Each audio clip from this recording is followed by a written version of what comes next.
مسجد نبوی کا صحن تھا اور ایک شخص کونے میں بیٹھ کے دعا مانگ رہا ہے. ذرا اس کے دعا کے لفظ سنیے. اللہم انی اسألک بانک انت اللہ.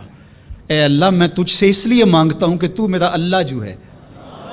ذرا غور کیجیے. میرے والد گرامی فرماتے تھے کہ بیٹا باپ سے کہے کہ ابا جی میں آپ سے اس لیے مانگ رہا ہوں کہ آپ میرے ابو جو ہیں، تو باپ کو اپنا وجود بیچ کے بھی دینا پڑا تو اس کی ڈیمانڈ پوری کرے گا.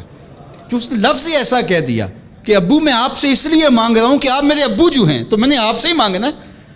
تو بندہ کیا کہہ رہا ہے؟ اللہم انی اسألک بانک انت اللہ. اللہ میں تجھ سے اس لیے مانگ رہا ہوں کہ تو میرا اللہ جو ہے. لا الہ الا انت، تیرے علاوہ کوئی ہے بھی تو نہیں.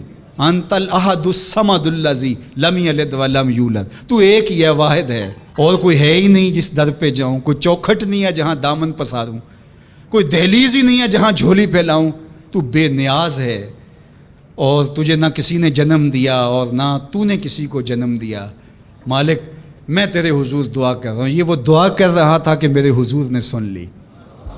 تو ایک صحابی کو فرمایا کہ یہ جو دعا کر رہا اب جو مانگے گا اللہ عطا کرے گا. اس نے مانگا ہی اس ڈھب سے ہے، اس ڈھب سے ہے. ایک دعا اور سن لیجئے جو سیدنا علی المرتضیٰ رضی اللہ تعالی عنہ رب سے مانگتے ہیں. اللہ اکبر. مجھے تو آج سارا دن اس دعا نے نحال کیے رکھا. یہ دعا مانگتے ہیں تو عجیب کیفیت ہوتی ہے. یا سریع الرضا اغفر لمن لا یملک الا الدعاء. اے جلدی راضی ہو جانے والے، چھیتی مان جانے والے، اغفر لمن لا یملک الا الدعاء. اسے معاف کر دے جس کے پاس دعا کے علاوہ سہارا ہی کوئی نہیں، جس کے پاس دعا کے علاوہ کچھ ہے ہی نہیں جو پیش کر سکے. التجا ہی کر سکتا ہے، ترلا ہی کر سکتا ہے، منت ہی کر سکتا ہے. منتوں اور ترلوں کے علاوہ جس کے پاس کچھ نہیں ہے، اے جلدی مان جانے والے اس کی مغفرت کر دے، اس کو بخش دے.